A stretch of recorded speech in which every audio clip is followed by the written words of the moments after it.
Subiri sana Sali, niache tu nikaolewe. Sitaweza kuikataa hii ndoa. Ikiwa jambo liloamrishwa kufanyika haraka mtu anapohitaji kuoa au kuolewa. Najua, lakini unapaswa kunivumilia. Kumbuka, mimi na wewe ni wa muda mrefu. Aliyekuja sasa hivi ni kwa sababu ya mwezi mtukufu unaokuja.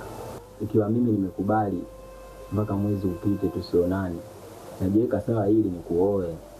Unajua sasa hivi nikilazimisha tutaishi kwa shida. Na hata kula yetu itakuwa ya taabu, na mimi sitaki upate shida. Sina uwezo wa kuikataa hii ndoa. Itaonekana wa ajabu sana. Wakati watu wengi wanalilia ndoa na hawapati. Na kakangu unamjua, ni mtu mkali sana. Akiamua jambo lake, anataka liwe. Na unajua nyuma, nimekataa watu wangapi kukusubiria wewe. Nakuomba tu, utakuja kupata mtu mwingine kukupenda kama mimi. Niache nikaolewe. Hata mimi nahitaji hii ndoa, ni jambo la heri. Ndio. Ni ukatili mkubwa sana unaonifanyia. Sio jambo sahihi kabisa kunitelekeza kiasi hicho. Maisha yanipige. Baada ya kuwa wewe ni mfariji wangu, hatimaye na wewe unanipiga zaidi. Mimi sitoweza kuacha uolewe hata mara moja. Inatakiwa uweze. Kabla ya ndoa nilidhani nitakume, lakini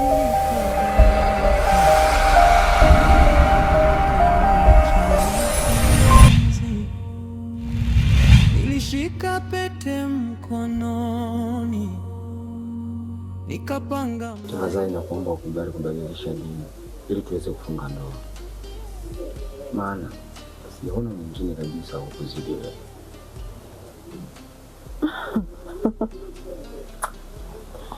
Unanifurahisha wewe. Tumekaa siku hizo zote ndio kuzungumzia masuala ya ndoa.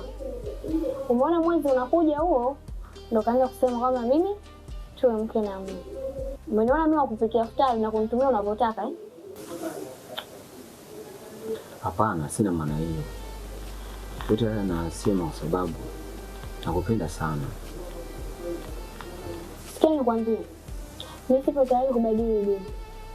Napenda dini yangu na nimani nayo.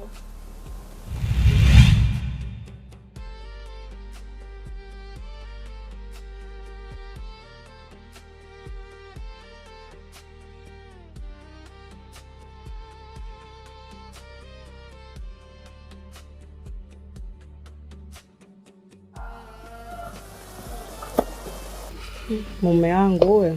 Naam. Naona mguu wa kutoka. Ndiyo, lakini sichelewi kurudi. Narudi muda sio mrefu. Safina, unajua kabisa jinsi gani ninavyokupenda. Mimi leo tunafanya kwa sababu nahitaji tuanzishe maisha yetu. Nahitaji tuendelee na mahusiano yetu. Sawa, ila nitakumisi.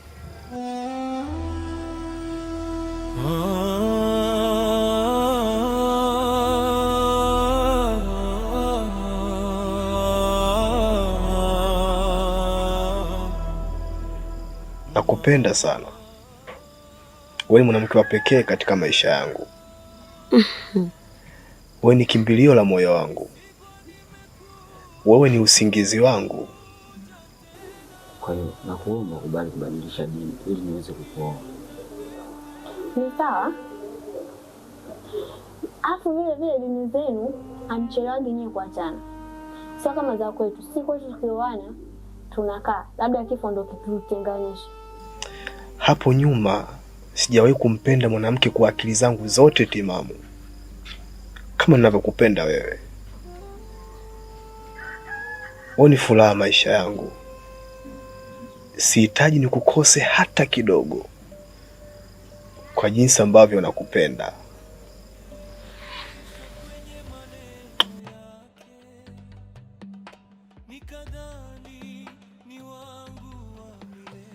Nakupenda sana.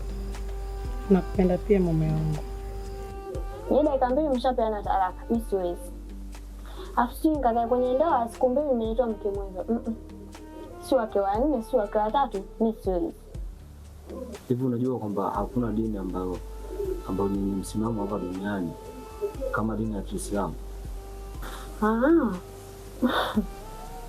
Ni sawa. Lakini mimi sitaki kubadili dini. Alafu vile nishampata Mkristo mwenzangu. Mimi na wewe kuanzia leo basi. Jela na iko juu yangu, au mapenzi si yangu. Kabla ya ndoa nimevunjika moyo, kabla ya ahadi niachwa peke yangu, nimekataliwa, nimeumizwa. Sijawahi kujitia tangia niolewe na wewe.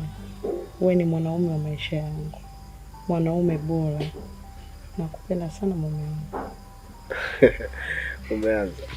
Sasa huyu yuko wapi huyu? Maana ameondoka muda mrefu sana mpaka sasa hivi hajarudi. Na mnajua kabisa kwamba leo mnatakiwa muende dukani mkachague gauni la harusi. Hii imekaaje? Wifi yangu yupo hajaenda mbali. Nimemwagiza hapo, hivyo atavofika tu moja kwa moja nitaambia twende dukani tukachukue nguo, sijali mimi. Unapojua kumtetea wifi yako sasa. Hamna. Sawa. Basi mimi nakuacha. Sawa, bye. Bakia salama. Bye. Narudi sasa hivi. Sawa, bakia salama. Baadaye. Wakuvukia kwenda kwa mwingine, nilikuwa tayari kuwa, lakini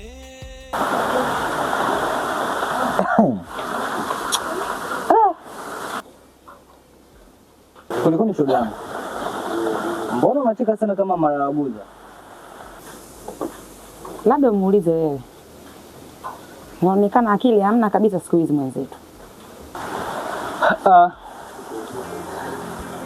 Najaribu kufikiria sana. Hivi dada yetu ana gundu gani? Hivi umefikiria nini ndio unaongea maneno kama haya?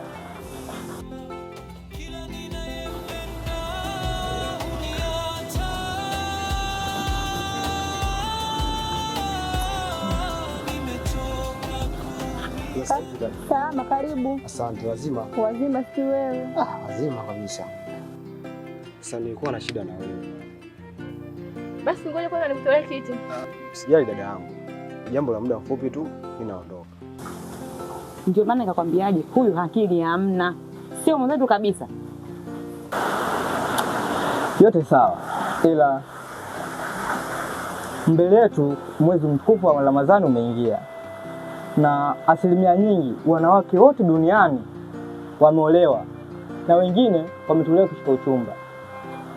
Ndio maana nimesema dada yetu na gundu gani? Maana koko mimi sielewi mwenzetu uko vipi? Yaani umejipangaje? Sasa dada yangu, mimi kilichonileta hapa ni kuhusu mdogo wako Sarafina. Mdogo wako mimi nampenda sana. Ndio. Lakini hataki kunielewa kabisa. Ananikataa kisa dini.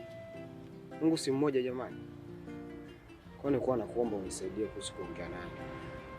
Sawa, lakini sio jambo jema kunifuata hivi. Sasa mfano, wewe unajuaje kama dada yangu wanaume hawamuoni? Maana na kwa stili anavyojiweka, sidhani kama kuna mwanaume anaweza kumuoa. Kweli kabisa. Eti yaani umekaa kabisa hapa na hiyo kibaraka chako, ni kweli kabisa? Mnakaa mnashauriana ujinga, mnakaa mnaelekezana mambo ambayo hayafai, ni kweli kabisa. Hivi nyinyi mna akili nyinyi? Akili zenu zinafanya kazi? Lakini mpaka umefika hapa, inaelekea kweli umechizika naye. Wewe acha tu dada.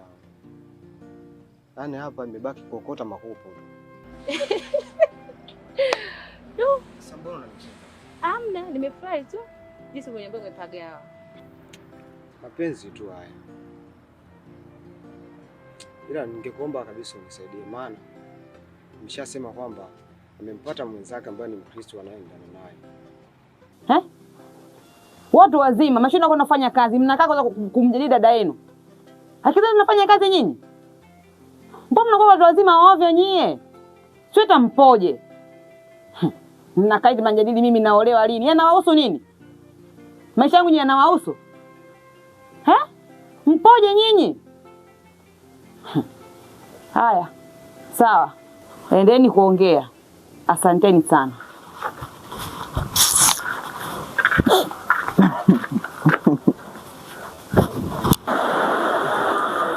Unaona kama umelikoroga? Unaona?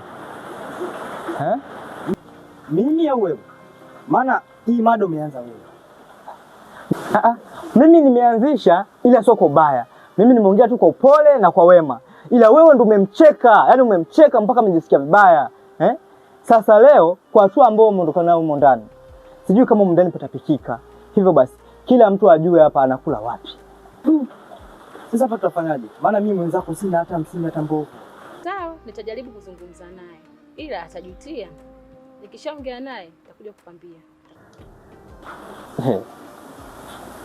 Kimekulamba ndugu yangu. Ila sema tu mimi na kiasi kidogo tu cha pesa.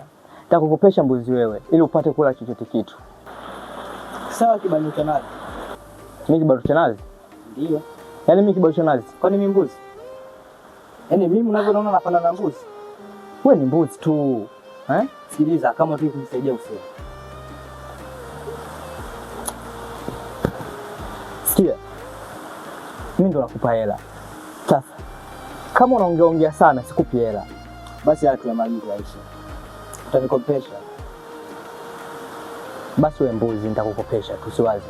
Wewe unataka maisha kulelewa? Hizo. Basi utakuwa umenisaidia kuongea naye. Nashukuru sana. Karibu tena. Haya, asante. Ama kweli mapenzi shikamoo.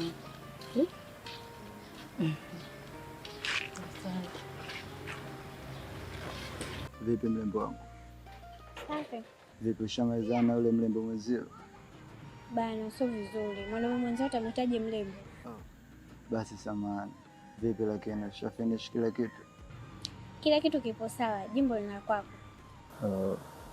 Lakini sasa nakija kukuona naye tena, kitu nitakachokifanya tutagawana vyumba vya jela. Wewe naye shanza kumtisha. Kumbuka mimi ni mtoto wa kike, afu bado mdogo. Usijali bibi. Sema nipende tu magetoni sasa, unajua sielewi. Sawa, lakini nimemisi ile nyimbo yako hiyo. Bali nitakuimbia mo. Poa.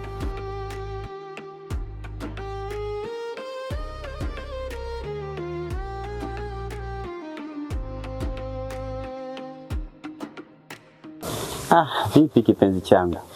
Maandalizi yanaendeleaje? Maandalizi kwa upande wangu yanaenda vizuri. Hapa naelekea nyumbani, twende dukani tukaangalie gauni. Mara dukani gauni alikuwa ameisha. Wow, hata mimi hivyo hivyo. Hapa nawaza haimuni yetu tutaifanyia wapi?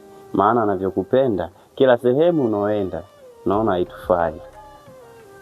Jamani, usinifanyie kama hivyo. Basi unajua anavyokupenda, kwani nisifanye vitu vizuri kwa ajili yako?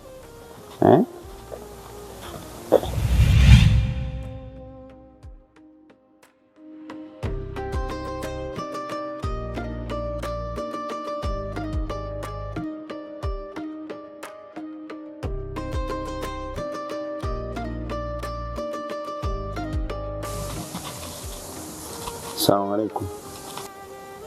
Wa alaykum salam. Vipi? Mbona mko hapa? Shikamoo kaka. Mimi nakuuliza unanisalimia. Huu ni utaratibu gani? Tusamehe tu. Tulikutana tu kwa bahati mbaya. Na hata hivyo nilikuwa namsalimia tu. Sawa. Wewe unaweza kwenda nyumbani. Na unajua kabisa kwamba mwenzako anakusubiria kule. Ili muende dukani ukaangalie gauni. Wewe uko hapa. Ili tabia gani? Unaweza kaenda. Sawa.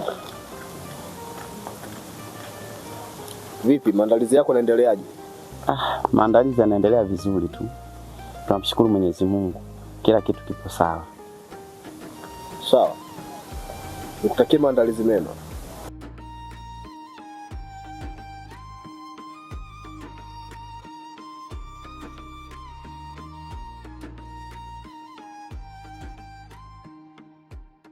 Yaani wewe bora uvae kurudi. Haya. Yaani bora hata ulivyofika. Hapa twende dukani tukachukue nguo. Wifi, niingie hata ndani kabadilishe nguo jasho. Ubadilishe nguo? Kakako umemuona hapa bado nusu animeze mimi. Ina maana kakako umjui unataka kujizima data. Ungejua usengoe kurudi. Twende dukani huko. Haya basi twende. Twende.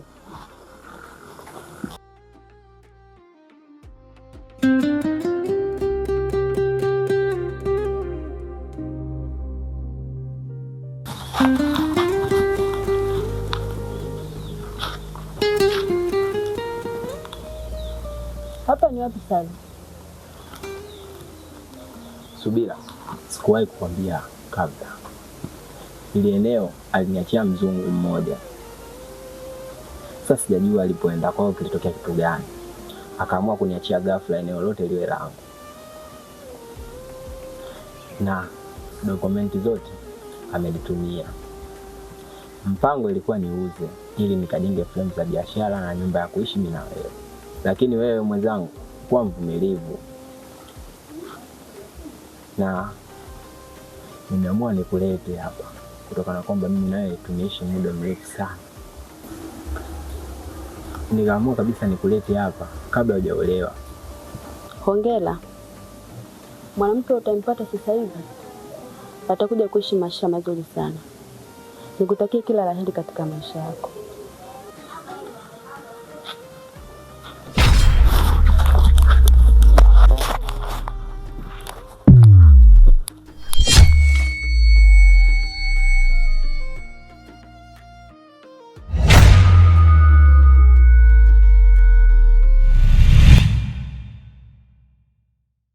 Mke wako hawezi kuhusika katika hili. Sijaja hapa kusikiliza kelele zako. Tutaishi hapa wote mpaka mwezi utakapoingia. Kwanza ndoa ni baraka. Naomba pesa yangu nipate niondoke. Kama ukitaka kunioa, subiri Ramadhani ipite. Mke wangu anahusika katika hili. Shoga yangu, hilo sio jambo la kushangaza. Nikirudi kwa mara ya pili, nahitaji kumuona Subira wangu. Umeona mimi ndo mwanamke kuja kunioa? Hivi unajielewa unachokiongea? Na ndio maana mimi nimeamua kuwa single mwaka wa 10 sasa. Sitaki aibu ndani. Mimi sitoweza kuacha uolewe hata mara moja. Watu wamelipia pesa zao, natakiwa kuolewa, nyinyi mnaliteka. Kama una maneno ya kuongea naomba uondoke nyumbani kwangu. Anayehusika katika hili namjua. Lakini mimi sifahamu chochote kuhusu Subira. Huenda huko alipo kapata matatizo.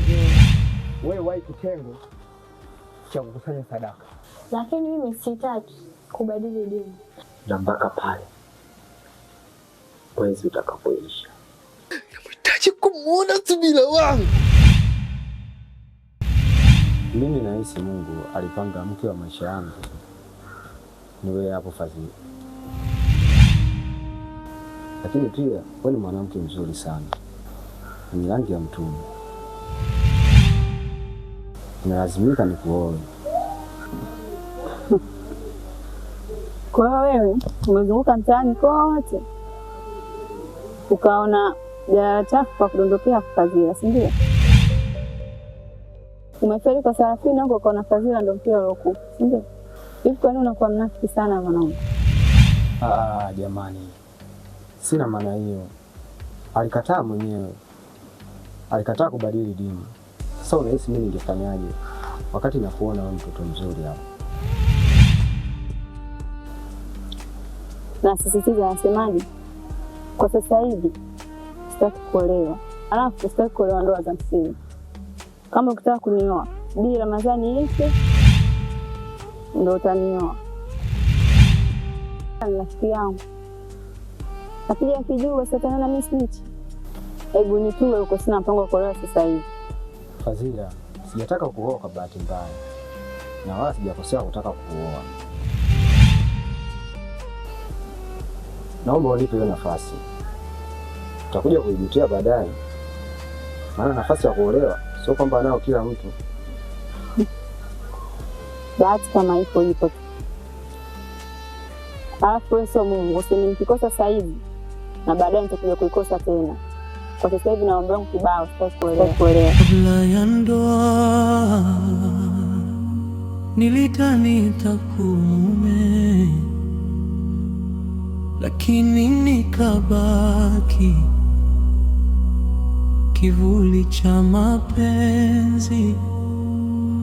Nilishika pete mkononi, nikapanga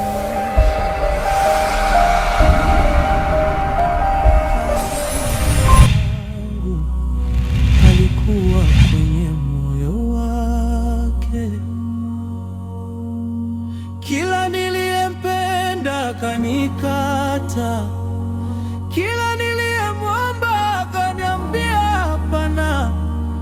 Sasa mume wangu, mimi nahusika vipi hapo jamani? Nisikilize mwanamke, sawa? Katika kitu ambacho sitaki kupata aibu.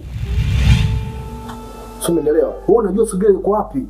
Unatambua kabisa Subira alipoenda. Itwa si chaguo la kwanza, nimekuwa daraja la kuvukia kwenda kwa mwingine.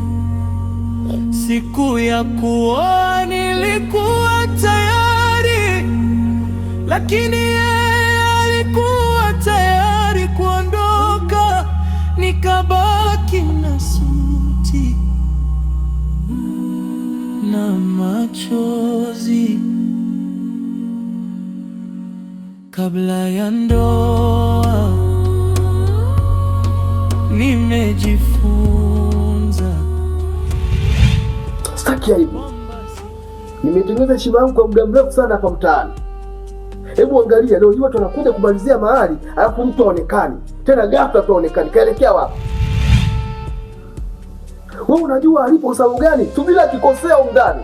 Wewe ndio mtu ambaye unakuwa nyuma yake unamtetea. Huwa anacheka na tazama tu. Nijaribu kueleza kweli, lakini kutaka kunielewa. Kwa yale uliokuwa unajua, labda utabadilisha maamuzi, lakini bado hujaona muhimu kwa moyo wangu kuwa na furaha kama wengine.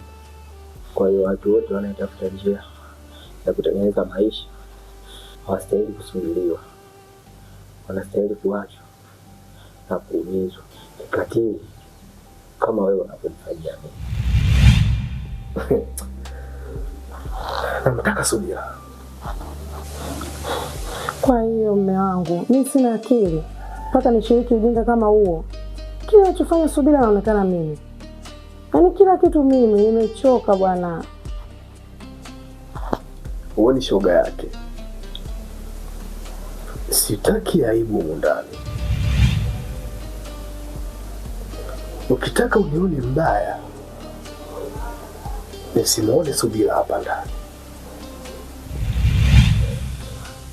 Tutaishi hapa wote mpaka mwezi utakapoingia, na mpaka pale mwezi utakapoisha.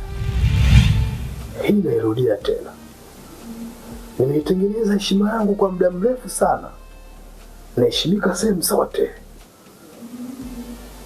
Asa leo hii mahali watu watoe, leo wanakuja kumalizia, halafu mtaonekane katika kitu ambacho sitakuja kujali. Ni kuianzisha vita humu ndani, mimi na wewe. Inaitwa vita ya kifamilia, mimi na wewe, endapo sijamuona Subira humu ndani. Sitaki aibu. Utaniona mbaya. Na machozi kabla ya ndoa nimejifunza. Nataka tu kunivunjia ndoa yangu. Kwamba si kila anayekupenda anataka kukaa. Ndipo nitakapokuachia utoke humo ndani, alafu tuone kama huyo mwanaume alikuwa na ndoa ya kweli au alikuwa anaogopa kuzimu ndani ya mwezi wa Ramadhani.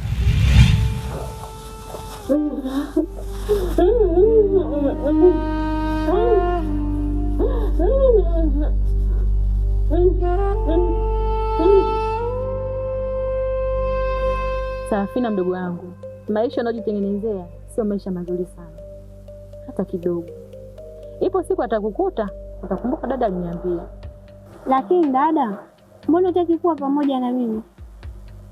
Shida sio kuolewa. Yule mwanaume analazimisha mimi badili dini.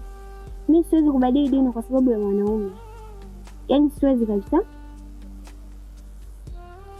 Dini sio sababu mdogo wangu. Mungu ni yule yule mmoja. Dini zimewekwa ili kila mmoja apate kuhusiana na Mwenyezi Mungu. Kwa hata kama ukibadili dini, hakuna kitu kinachobadilika. Unakataa kweli mdogo wangu? Imetokea fursa kama hiyo.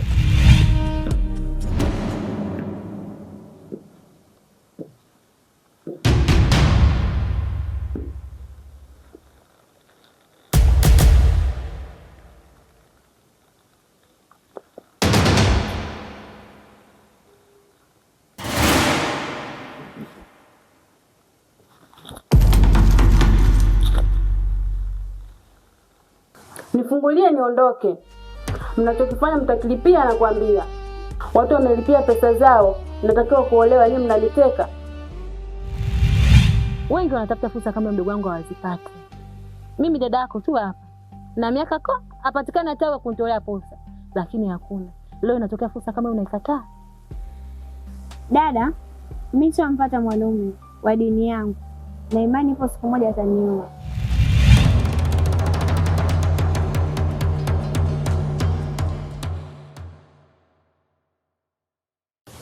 Sijaje hapa kula uchafu wenu. Nifungulie niondoke, nataka kurudi. Sijaje hapa kusikiliza kelele zako. Yuko wapi? Unamhesabia mtu ambaye hana hata dalili ya kuja hapa nyumbani kujitambulisha? Unamkataa mtu ambaye tayari ashazamilia kukufuata hadi nyumbani kwenu? Dada, kila kitu waga kina mpangilio. Na imani kuna siku atakuja atanioa, nitaondoka pia. Una uhakika naye? Ndio. Usije tu baadaye ukajutia. Hapo mimi nitoka zangu kwenda kutembea, maana huko ndani pamenichosha. Mimi niko hapa. Poa. Bye. Yeah, bye.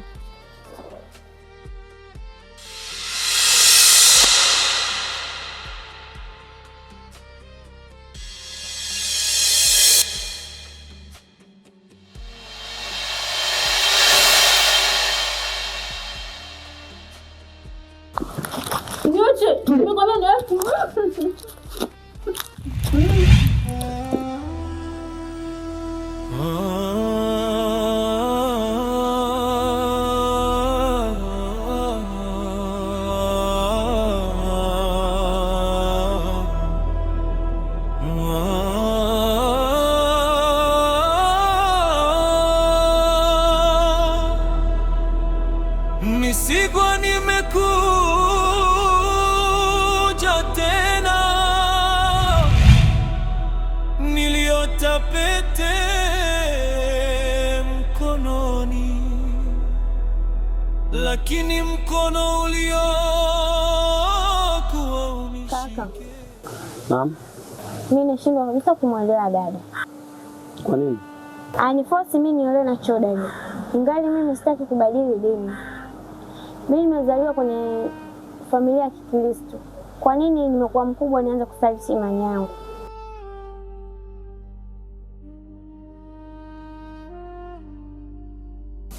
Mama, ninachohitaji hapa pesa yangu tu. Haya ni masuala ya makusudi. Kama kuvumilia nishavumilia sana. Nipo tayari kupata aibu hapa mtaani. Lakini sio kwa hivi mnavyonifanyia. Nahitaji pesa yangu. Sawa, nimekuelewa. Vumilia tu kidogo, atarudi. Huenda huko alipo kapata matatizo. Vumilia baba, atarudi. Nicho kitu kaka sikitaki. Nimeongea naye nikaona nielewi. Nikaona nje nikwambie wewe, labda wewe ukienda kuongea naye labda anakuelewa. Nakuomba kaka ukaongea naye dada. Maana nimeongea naye sana, labda wewe atakuelewa. Maana tunakoelekea tutavunjiana heshima. Hapana. Nishavumilia sana. Tena nimevumilia sana vya kutosha. Mimi ninachohitaji ni pesa yangu. Mtanisamehe kwa hilo. swala la kuvumilia mimi tena ni basi. Naomba pesa yangu nipate niondoke. Inatosha. Pesa yako itakuishia kwenye simu. Unaweza ukaenda. Kwa nini anakulazimisha? Kwa nini asibadilishe dini yeye? Akaolewa. Na kama ataendelea kukulazimisha, nitakachomfanya then hatakuja kuniona mbaya maishani mwake yote. Ni bora hata kaka wewe labda uongee naye. Shamwambia sana elewe. Sana tu. Sawa, mimi nitaongea naye. Then majibu utayapata kutoka kwake. Kwenye simu. Kwa nini pesa yangu nitoa kwenye simu? Si nilikuja hapa kwa miguu yangu yote nikatoa pesa. Nitakulishia pesa yako kwenye simu. Unaweza ukaenda.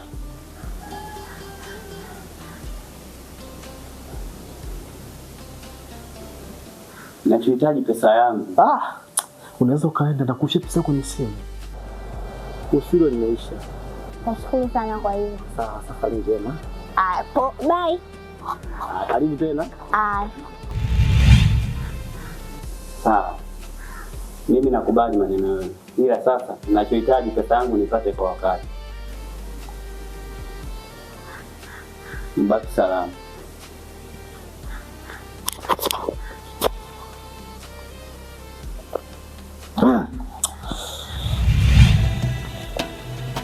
Nimeitwa sitoshi, nimeitwa sina bahati. Wengine walinicheka wazi, wengine wakaniita mpumbavu. Nikagundua hata niliyeamini alikuwa na siri moyoni, kwamba mimi ni daraja tu wa kuvukia kwenda kwa mwingine.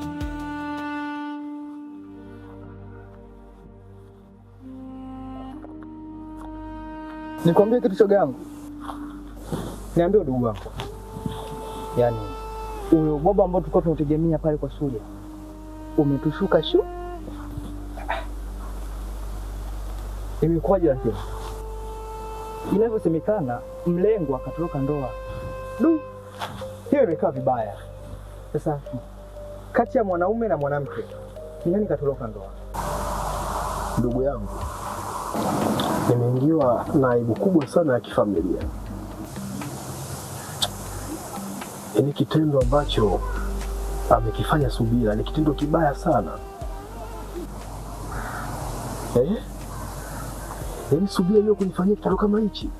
Nimemlea kwa shida sana. Katika familia yetu mimi ndo ndugu yake wa pekee. Mimi ndo kaka yake nilobakia. Nafikia hatua mimi ananitia aibu kiasi hichi. Kwa tetesi alizozipata kwamba Subira ndo katoka ndoa na inaonekana akaenda kwa bwana mwingine. Mimi nakurudisha mahali. Kweli, yaani siku ambayo kila kitu kinatakiwa kiishe, yeye ndio siku ambayo anapotea. Kweli anaikimbia ndoa. Heshima ya mwanamke ni ndoa. Mwanamke wa Kiislamu kuolewa ndio kila kitu. Yeye anaikimbia ndoa. Kujifungia huko. Na ndio maana mimi nasemaga kaka, hawa wanawake ni wabaya sana. Na ndio maana mimi nimeamua kuwa single mwaka wa 10 sasa. Namsubiria mpenzi wangu wa kijijini Tumaini. Ndio maana mimi nataka nikasomea upadre ili niepukane na changamoto kama hizi za ndoa. Hapo sasa mimi sipo. Ila mapenzi yana raha yake, pia yana ubaya wake. Wewe kikubwa tu jiandae. Uwai nafasi ya kitengo cha sadaka. Sasa hapo utakuwa umeongea kitu cha maana sana. Nyo. Kuna jina na guesti. Sasa unamwambia nani hayo maneno kama hiyo? Nakiambia kivuli chako kile. Nacho kivuli kiko wapi sasa? Kiko hapo nyuma yako. Kwa unatoka kipindi kama hiki kweli? Mimi wakurudisha mahali? Heshima yangu nimeitengeneza kwa miaka mingi sana hapa mtaani, anakuja kuiharibu kizembezembe huyu mtoto kiasi hichi kweli?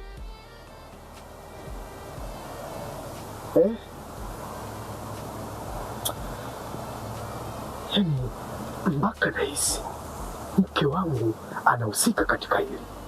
Mke wako hawezi kuhusika katika hili. Sasa kivipi? Sijakutukana na yeye, nakuelekeza. Hivi mimi nikikwambia unashipu kama dada yako utashipuliaje? Sasa hayo ni matusi. Sio matusi, unanitukana. Mbona nimekaa kawaida? Hii sio kawaida, wewe mkorofi. Kwani unatakaje? Wewe unatakaje? Ndio unaliwa. Unaniweza? Gusa sasa ujaribu uone. Utanifanya nini? Nagusa. Utanifanya nini?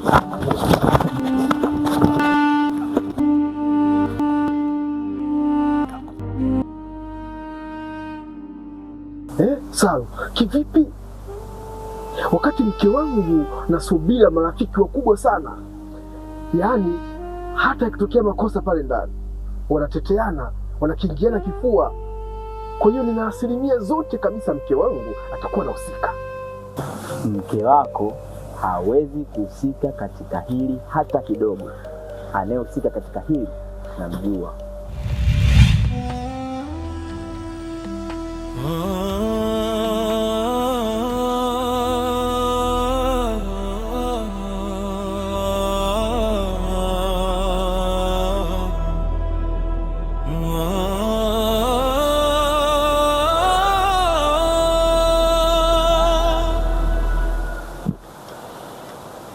Ni nani huyo?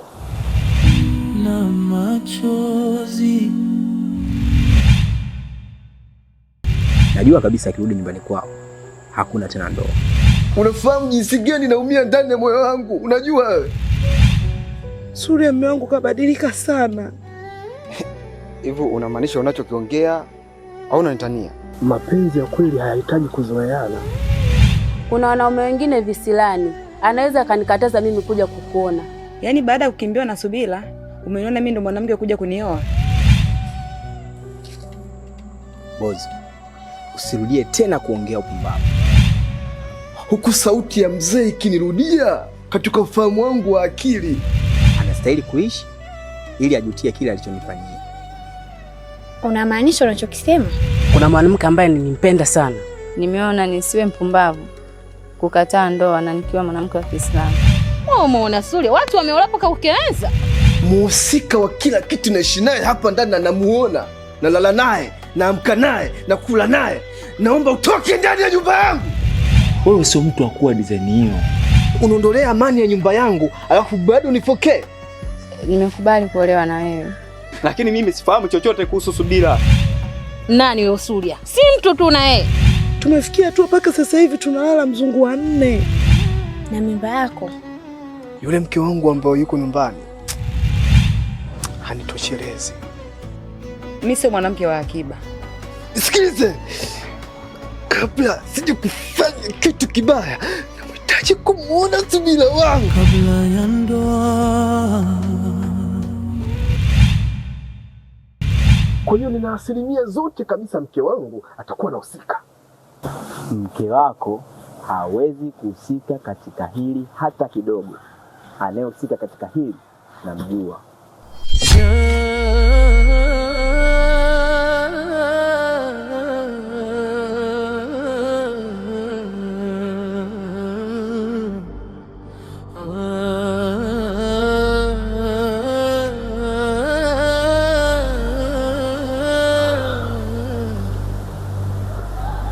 Kibla ya ndoa. Ni nani huyo? Nilidhani nitakuwa mume. Faisal. Nahisi kabisa Faisal anakuchezea mchezo. Nilishika pete mkononi, nikapanga maisha kichwani, lakini jina langu halikuwa kwenye moyo. Kila niliyempa akanikataa, kila niliyemwomba akaniambia hapana. Je, mimi si nimeitwa sitoshi, nimeitwa si chaguo la kwanza. Azia, nimekuita hapa, lakini najua una mambo yako mengi sana ya kufanya, ila kuna kitu nataka nikwambie. Wala usijali sana. Mimi na wewe ni marafiki wa muda mrefu sana. Kwa hivyo ukiniita kwa nini nisije?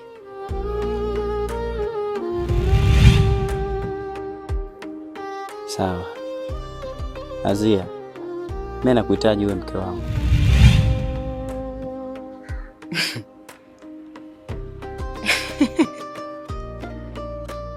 Mbona unacheka?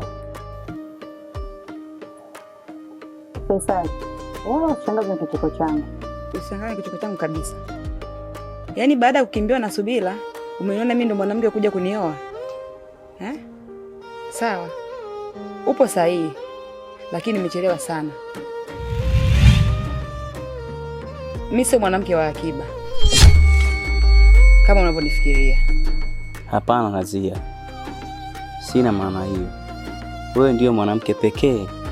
Hapo awali ulikuwa mwanamke wa ndoto yangu. Kwa nahitaji nikuoe, uwe mke wangu. Sipokuwa kwa Subira, ilitokea bahati mbaya tu. Faisali, taarifa zako zimetapakaa hapa mtaani kote kama wewe umekimbiwa na Subira. Yaani baada ya kuona umekimbiwa na Subira ndio umeona mimi nije kuwa mkeo. Hapana. Kama ulikuwa sahihi hapo awali, mimi ningekuwa chaguo lako. Lakini toka awali haukuwa sahihi. Kwa hivyo mimi sio chaguo lako. Wala huwezi kunioa. Lakini jina langu halikuwa kwenye moyo wake. Kila niliyempa akanikataa, kila niliyemwomba akaniambia hapana. Je, mimi si kila mwanamke anayempata ananipitia kushoto. Nimeitwa sitoshi, nimeitwa si chaguo la kwanza.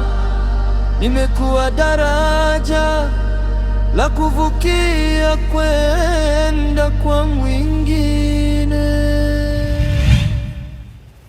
Bora nilivyokukuta. Sarafina mdogo wangu amekataa kuolewa kisa dini. Kumfuatilia akaniambia amempata mwanaume wanaendana naye dini. Hivi ukoona wasichana wengine kote hapa mtaani ukamwona mdogo wangu? Yaani mdogo wangu tumeona kumchezea na kumharibia fucha yake. Msubiri kwanza sister, kabla hatujaendelea mbele ningependa nikuulize kwanza. Uliza? Kwa nini unasema mtu mwenyewe kama mimi kwamba mimi zombi, mzimu, kibaka na tisha? Nakosa majibu kila nikifikiria maneno yako naongea. Unamaanisha nini kwanza? Ina maana wewe mwenyewe ujioni hivyo ulivyo. Muuni sio muuni, kibaka sio kibaka, mwizi sio mwizi. Uende kumdanganya mdogo wangu? Yaani akatai kuolewa kisa mtu wenyewe ni wewe hivi. Haya basi.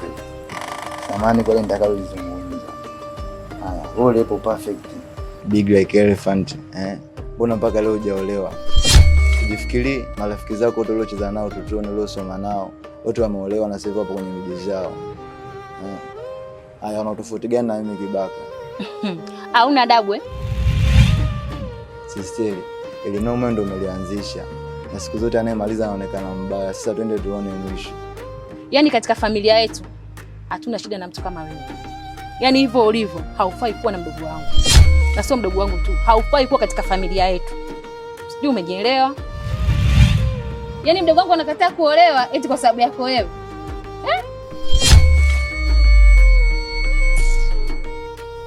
Nime nimepoteza kila kitu.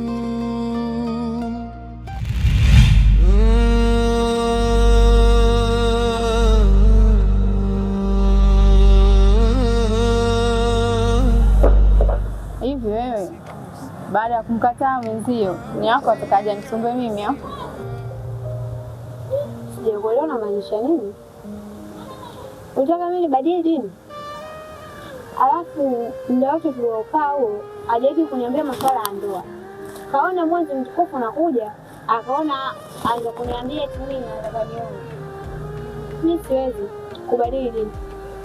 Sasa baada ya kukosa kwako kushindwa, akaona mimi ndo mpira uliotoboka ambao usioshoneka wala kuzibika. Kaja mbio anataka nioe.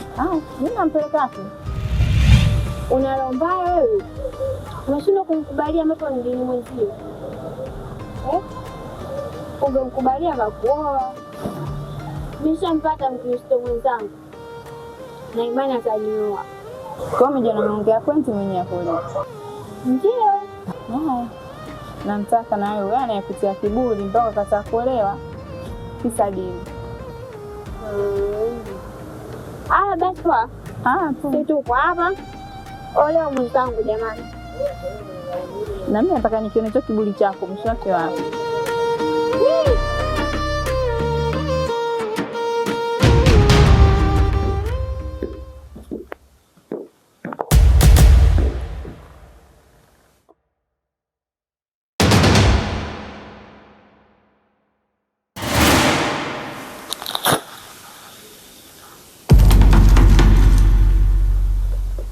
Nifungulieni niondoke. Kwani wewe ni nani na Salu yuko wapi? Nimewakosea nini mpaka mnifanyie hivi? Nimeshatolewa mahali, natakiwa kuolewa. Kwa nini mnaweka watu katika wakati mgumu? Amoni kama mtamfedhesha kakaangu. Nifungulieni niondoke. Hii sio kazi yangu.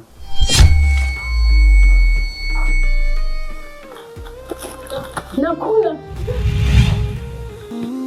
Kabla ya ndoa nimevunjika moyo, kabla ya ahadi nimeachwa peke yangu, nimekataliwa, nimeumizwa,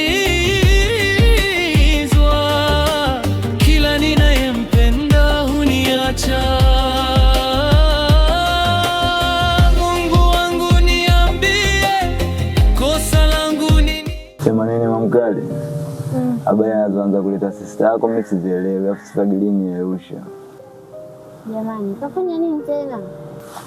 Kaja hapa leo ananiletea vioja kibao. Eti mara mimi kibaka sina haja ya kuwa na wewe. Kweli mimi sina haja ya kuwa na wewe. Nishajua. Kama nataka nikose mume kama alivyokosa. Na mimi nikae nyumbani. Ila sema nini? Achana naye, awe eti apoteze. Kaka nishamwambia anadili naye. Au vipi? Sema nini natakiwa ajue mimi wa kiume. Naweza kutafuta pesa kivyovyote vile, asichukulie poa. Na afu ile atakuja mimi nifanye kitu afu mwisho wa siku naonekana kama naleta usela. Jamii itaniona mimi wa ajabu kutoka na ule pale sister yako. Unajua. Afu mwisho wa siku mimi nikileta namna gani vipi, ile ndio itakuwa mwisho wangu mimi na wewe, afu nisitaki iwe hivyo. Bana leo tu haitakuja kujirudia. Kwanza tu naenda nikakufunza sura. Au sio?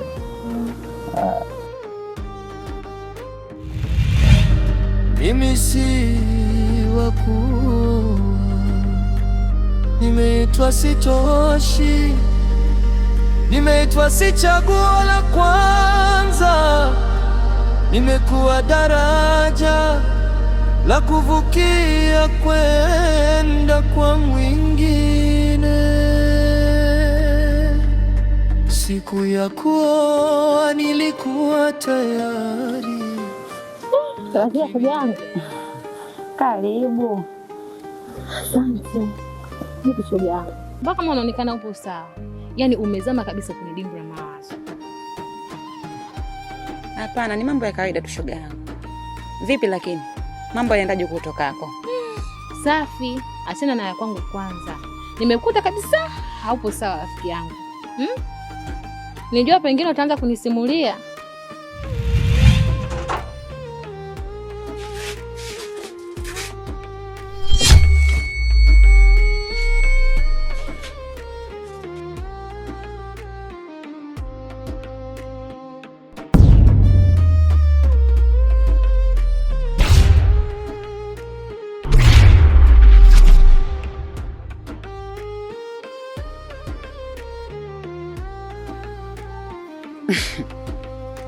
Wewe tena.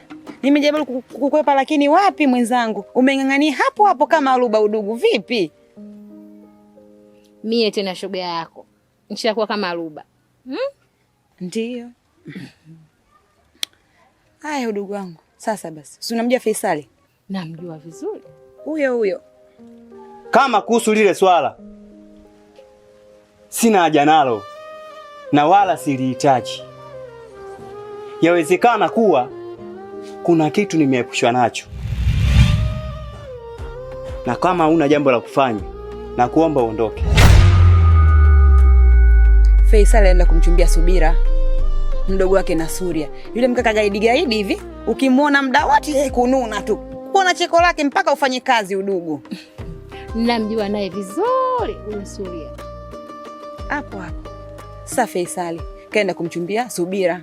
Baada kumchumbia Subira, kila kitu tayari bibi. Bado swala la ndoa tu shehe kuja kufikisha ubani.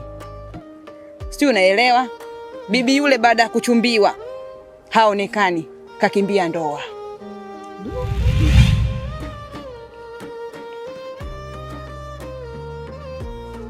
Umenielewa? Namhitaji mdogo wangu. Namhitaji Subira wangu. Subira? Baada kukimbia ndoa, Faisal itaenda kuja kunioa mimi tena. We, usiniambie shoga yangu. Anataka kukuoa wewe? Unaona mambo yanaeleweka hayo. Wewe ulinipa Subira mimi? Ulinipa Subira? Kama huna jambo la kuongea naomba uondoke nyumbani kwangu. Nisikilize. Shoga yangu, hilo sio jambo la kushangaza. Kwanza ndoa ni baraka. Upo? Tumekaa muda gani hapa mimi na sijaolewa? Wanaolewa watoto wadogo. Si tuko hapa shoga yangu. Yaani bahati kama ingetokea kwangu mimi. Yaani singegeuka nyuma. Yaani nisingeangalia nyuma shoga yangu. Haijalishi sijui alimchumbia Subira, sijui alimchumbia nani. Yaani mimi usijali. Mimi naangalia ndoa. Shoga. Sio kuchumbia. Sule unamjua vizuri. Jinsi anavyonuna muda wote kaka yule kujununisha. Kuvimba. Haya akija kujua kama shemeji yake anataka kunioa mie tena. Si huo ni janga hilo. Wewe unamogopa Suria? Nani wewe Suria? Si mtu tu na yeye. Yaani nakwambia shoga yangu, jambo tunalo na tunatamba nalo. Yaani tusifanye jambo letu tumogope mtu, Wewe umeona Suria, watu wameola paka ukianza. Yaani jambo tunalo na tunatamba nalo shoga yangu. Kwa ndugu wangu unanishauri yaani nikubali kabisa kwenda kuolewa na Faisal. Kabisa. Kwa mikono miwili shoga yangu. Ndugu. Ndoa tunano tunatamba nayo. Acha ujinga shoga yangu. Bacha nirudi maambili. Kabla sijakufanya kitu kibaya, nahitaji kumuona Subira wangu. Lakini sikilize. Kabla sijakufanya kitu kibaya, nahitaji kumuona Subira wangu. Lakini mimi sifahamu chochote kuhusu Subira. Na sijui lolote kuhusu Subira. Nyinyi ndio mnajua Subira iko wapi. Na kama mmeamua kunifanyia mchezo, sawa. Mungu atanilipia. Sawa udogo, nimekuelewa. Eti unakaa unawaza dada. Ndio ukipata ushambulie. We. Kwa heri kwanza. Majambo yenyewe kupenda hilo. Kwa nini unaenda hivyo? Mimi ndio naondoka hivyo.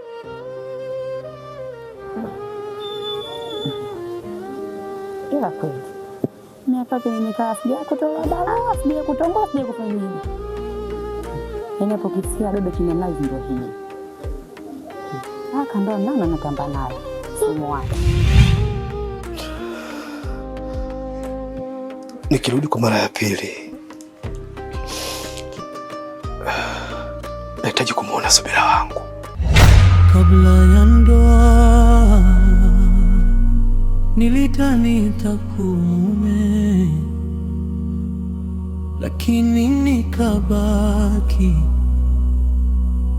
kivuli cha mapenzi. Nilishika pete mkononi, nikapanga maisha. Usirudie tena kuongea huo upumbavu. Haiwezekani. Mimi nahisi kuna kitu kipo. Nikamfumania na mwanamume mwingine. Kinachoniuma zaidi, mwezi ndo huu unakaribia kuingia. Katika kitu ambacho utakosea katika maisha yako yote, katika maisha ya ndoa, ni kukaidi maamrisho ya mumeo. Naona kama unanitafutia sababu. Kama umenichoka niambie. Hapa imekuwa too much. Lazima niende nizungumze naye kama mwanaume mwenzangu ili tujue tunayajenga namna gani. Anikataze asinikataze, mimi nitakuja kukuona tu. Mimi akaniita mwizi. Naona huo ni uvumi tu wa watu. Hautakiwi kujifanyia maamuzi kama mumeo hajakuruhusu. Muda mwingine ukilia unapunguza uchungu wa moyo ambao unausikia. Kwa taarifa zilizopo, dada Razia amepata mtu anayetaka kumuoa. Na nikilala juu ya kitanda, basi mzungu wa nne utahusika. Ila mimi nitaenda kuongea naye shemeji. Nichukie mimi na chakula kina makosa gani? Lile gundu limeenda kufutika. Kile chakula mimi nikimwage, utaanza kulala chini. Najua kabisa akirudi kwao ndio itakuwa imeisha. Tutaishi vipi ndani ya ndoa na kati hatuelewani? Vipi? Situngemaliza? Mimi nipo tayari kumsaliti mtu yoyote yule kwa sababu ya pilau. Hata mimi namuanza. Kwani wezi habari unazitoa wapi? Yaani sahau kabisa kuhusu mimi kuhusika na kula chakula chako huko ndani. Kabla ya ndoa nilidhani nitakuwa, lakini nikabaki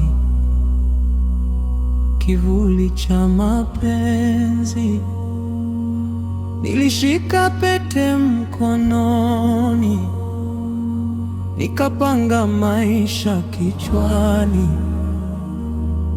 lakini jina langu halikuwa kwenye moyo